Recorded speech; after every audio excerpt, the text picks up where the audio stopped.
ជាបឋមខ្ញុំប្រកាសណាខ្ញុំបាទសូមនមស្ការចំពោះគុណព្រះរតនត្រ័យដោយសេចក្តីគោរពជ្រះថ្លាដល់គង់ពោះក្រៃលែងនិងសូម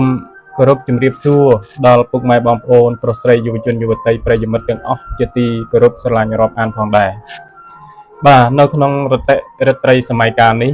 ខ្ញុំប្រកាសណាខ្ញុំបាទឆ្លៀតឱកាសដើម្បីបានចែករំលែកនៅធម្មទានចែកជូនដល់ញាតិញោមពុទ្ធបរិស័ទក៏ដូចជាពុកម៉ែបងប្អូនប្រុសស្រីយុវជនយុវតីទាំងអស់គ្រាន់ជាទីសម្ដាប់បាទហើយក៏ជាបដិការៈតបស្នងឆ្លងសទ្ធាដល់ញាតិញោមពុទ្ធបរិស័ទទាំងអស់ផងដែរដូច្នេះព្រះធម៌ដែលត្រូវលើកយកមកចែករំលែកនៅក្នុងរត្រីសម័យកាលនេះធ្វើយ៉ាងណាកុំឲ្យមានមិច្ឆាទិដ្ឋិឥឡូវនេះខ្ញុំសូមបញ្ជាក់អំពីពាក្យថាមិច្ឆាទិដ្ឋិនេះបន្តិចពាក្យថាមិច្ឆាទិដ្ឋិពាក្យថាមិច្ឆាទិដ្ឋិហ្នឹងចែកចេញជាពីរបទគឺមិច្ឆាមួយបទទិដ្ឋិមួយបទមិច្ឆាប្រែថាខុសទិដ្ឋិប្រែថាការយល់ឃើញខុសហៅថាមិច្ឆាទិដ្ឋិណារួមបទទាំងពីរបញ្ចូលគ្នាថាមិច្ឆាទិដ្ឋិប្រែថាការយល់ឃើញខុសការយល់ឃើញខុសហ្នឹងយ៉ាងម៉េចដូចជាយល់ថាណដ្ឋិមេត្តាហ្នឹងគ្មានគុណម្ដាយនឹងអត់មានគុណអនន្តអីចំពោះកូនណដ្ឋិបេតាបិតានឹងគ្មានគុណអនន្តអីចំពោះកូនធ្វើបុណ្យមិនបានបុណ្យធ្វើទានមិនបានផលគ្មានបុណ្យគ្មានបាបមិនជឿទៅលើហេតុនិងផលបាបបុណ្យគុណទោសអីជាដើមទាំងអស់នេះហៅថាមិច្ឆាទិដ្ឋិបុគ្គលដែលមានមិច្ឆាទិដ្ឋិបែបនេះរមែងធ្វើកម្មទាំងឡាយទាំងពួងដោយមិនញញើតដៃទេដោយមិនញញើតទេព្រោះគាត់មានមិច្ឆាទិដ្ឋិព្រោះគាត់យល់ថាធ្វើបាបក៏មានផលធ្វើបុណ្យក៏មានផលការយល់បែបហ្នឹងចាត់ទុកថាជាមិច្ឆាទិដ្ឋិហើយបាទមិច្ឆាទិដ្ឋិនេះមានទោសធ្ងន់បាទមិច្ឆាទិដ្ឋិអាចមានទោសស្រាលនិងមានទោសធ្ងន់មិច្ឆាទិដ្ឋិដែលយល់ឃើញថាខ្លួនជាតួខ្លួនមែនទ្រព្យសម្បត្តិកូនប្រពន្ធឪពុកម្ដាយបងប្អូនមិត្តភ័ក្តិអីហ្នឹងជារបស់ខ្លួនមែនក៏ជាមិច្ឆាទិដ្ឋិដែរប៉ុន្តែមិច្ឆាទិដ្ឋិហ្នឹងមិនបាំងឋានសួគ៌ទេបាំងតែព្រះនិព្វានប៉ុណ្ណោះបាទព្រោះសមត្ថទេសច្ចៈការសម្ដែងដោយបុគ្គលបញ្ញត្តិគឺត្រូវតែមានសត្វបុគ្គលតួខ្លួនចឹងឯងបាទតែបរមត្តដោយឡែកបរមត្តគឺមិនមែនជាសត្វបុគ្គលតួខ្លួនទេបើឃើញឲ្យច្បាស់ឃើញតាមបរមត្តមិនមែនមិច្ឆាទិដ្ឋិទេប៉ុន្តែបុគ្គលជាបុថុជនរមែងមើលឃើញត្រឹមតែបុគ្គលបញ្ញត្តិប៉ុណ្ណឹងឯងតែមិនបាំងមនុស្សសួគ៌ទេឃើញប៉ុណ្ណឹងគឺអាចមិច្ឆាទិដ្ឋិបែបហ្នឹងនៅធ្វើបុណ្យធ្វើទានជឿកម្មជឿផលអាចបានឋានមនុស្សឋានសួគ៌ជាដើមបានតែបើមិច្ឆាទិដ្ឋិមិនជឿបុណ្យបាបមិនជឿកម្មផលហើយគឺបាំងមនុស្សសួគ៌ហើយប្រកាសណាស់ថានឹងចុះទៅអបាយភូមិទាំង4ក្នុងភូមិណាមួយមាននរកប្រែតតិរិឆានអសុរកាយជាដើមដូច្នេះហើយសូមកុំឲ្យមាន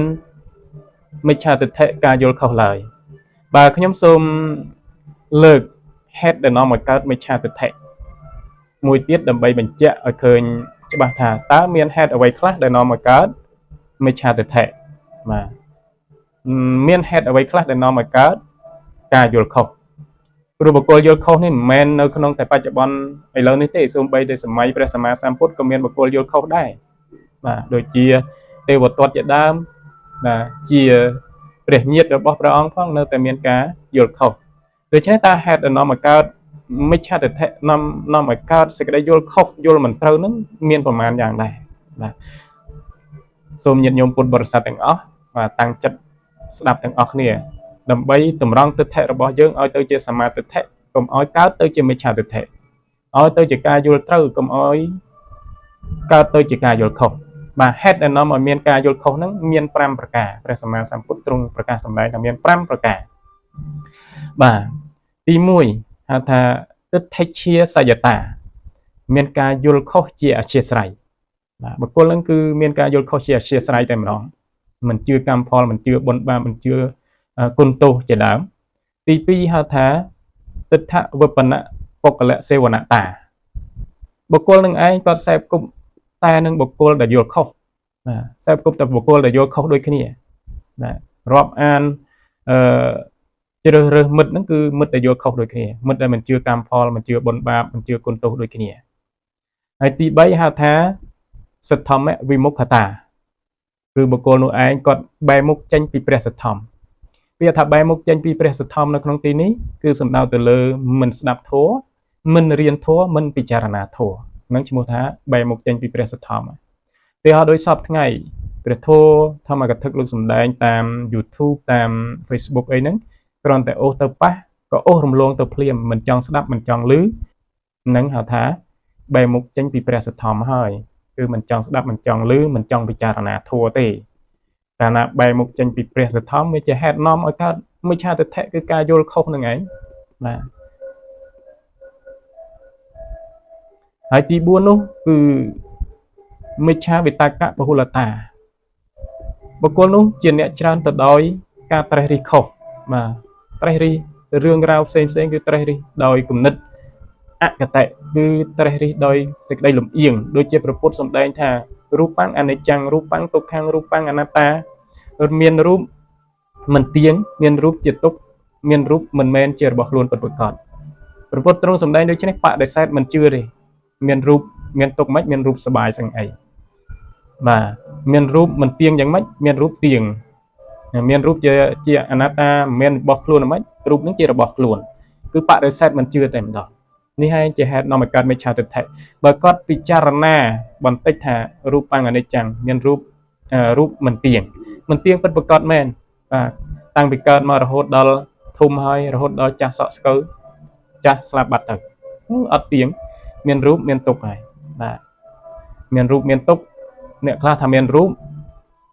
មិនទុក្ខទេផុសដល់អស់ព្រោះហ្នឹងរូបថតទេមានរូបរាងកាយនេះបញ្ញខណ្ឌនេះបាទគឺមានទុក្ខហើយជិះមិនផុតទេពីសេចក្តីទុក្ខព្រោះមានរូបហ្នឹងតែមានជំងឺមានរូបមានរោគមានរោគច្រើនប្រការបាទអ្នកខ្លះក៏មានរោគច្រើនទៅអ្នកខ្លះក៏មានរោគតិចទៅតាមការសន្សំឧបនិស្ស័យកសាងអំពើល្អរៀងខ្លួនអំពើអាក្រក់រៀងខ្លួន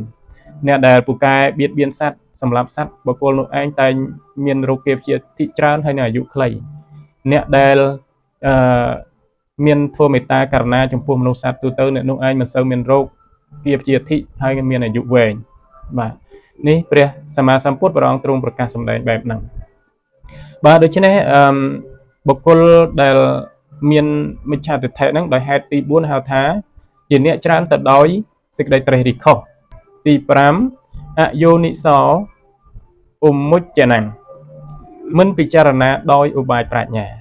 គឺគាត់មិនដែលពិចារណាដោយយកបញ្ញាមកត្រេះរិះពិចារណាថ្លឹងថ្លែងវិភាគឲ្យបានល្អិតម៉ត់ចត់អីទេគ្រាន់តែឮព្រះសទ្ធម្មហ្នឹងគឺគាត់អូសចេញភ្លាមតែម្ដងមិនចង់ស្ដាប់មិនចង់ឮតែម្ដងនេះឯងជាហេតុនាំឲ្យកើតមិច្ឆាទិដ្ឋិអញ្ចឹងសរុបដោយខ្លីមកវិញថាហេតុដែលនាំឲ្យកើតមិច្ឆាទិដ្ឋិហ្នឹងមាន5ប្រការទី1បុគ្គលនោះមានការយល់ខុសជាអធ្យាស្រ័យទី2បុគ្គលនោះចូលចិត្តសែបគប់តែនឹងបុគ្គលដែលយល់ខុសដូចគ្នាទី3បុគ្គលនោះឯងជាអ្នកបែរមុខចេញពីព្រះសទ្ធម្មមិនចង់ឮមិនចង់ស្ដាប់មិនចង់រៀនព្រះធម៌ទី4ជាអ្នកច្រើនទៅដោយសេចក្តីត្រេះរិះខុសទី5ជាអ្នកពិចារណាមិនប្រកបដោយបញ្ញាបាទពិចារណាមិនប្រកបដោយបញ្ញាមិនយកបញ្ញាមកពិចារណាឲ្យសមហេតុសមផលនោះទេព្រោះគាត់បដិសេធនៅអំពើកម្មផ្សេងទៅហើយចាស់ហេតុដែលនាំឲ្យកើតមិច្ឆាទិដ្ឋិមាន5យ៉ាងនេះឯងដូច្នេះញាតិញោមពុទ្ធបរិស័ទទាំងឡាយគួរគាត់សម្គាល់ដើម្បីជាហេតុនាំឲ្យយើងមិនធ្លាក់ចូលនៅក្នុងជាបុគ្គលមិច្ឆាទិដ្ឋិបាទយើងជៀសឲ្យផុតអំពីហេតុ4ហេតុ5ប្រការនេះយើងមិនធ្លាក់ចូលនៅក្នុងជាបុគ្គលមិច្ឆាទិដ្ឋិនោះទេបាទស្ដាយកំណើតជាមនុស្សណាស់ព្រោះបានកើតជាមនុស្សគឺជាការក្រកើតឡើងដោយសារបុណ្យជាអ្នកជំរុញឲ្យកើតទាំងអស់ដូច្នេះមិនគួរមានមិច្ឆាទិដ្ឋិបំផ្លាញអត្តភាពជាមនុស្សនេះឲ្យធ្លាក់ចុះទៅក្នុងអបាយភូមិមាននរកប្រេតទេរឆានអសុរកាយជាដើមនោះទេដូច្នេះសូមញាតិញោមទាំងអស់បានពិចារណាទៅតាមការគួរទាំងអស់គ្នាបាទខ្ញុំកាលណាខ្ញុំបាទសូមលើកឡើងតែប៉ុណ្ណេះហើយក៏សូមបញ្ចប់តែមុននឹងបញ្ចប់ខ្ញុំប្រកាសណាខ្ញុំបាទសូមប្រកេនពរនិងជូនពរដល់ញាតិញោម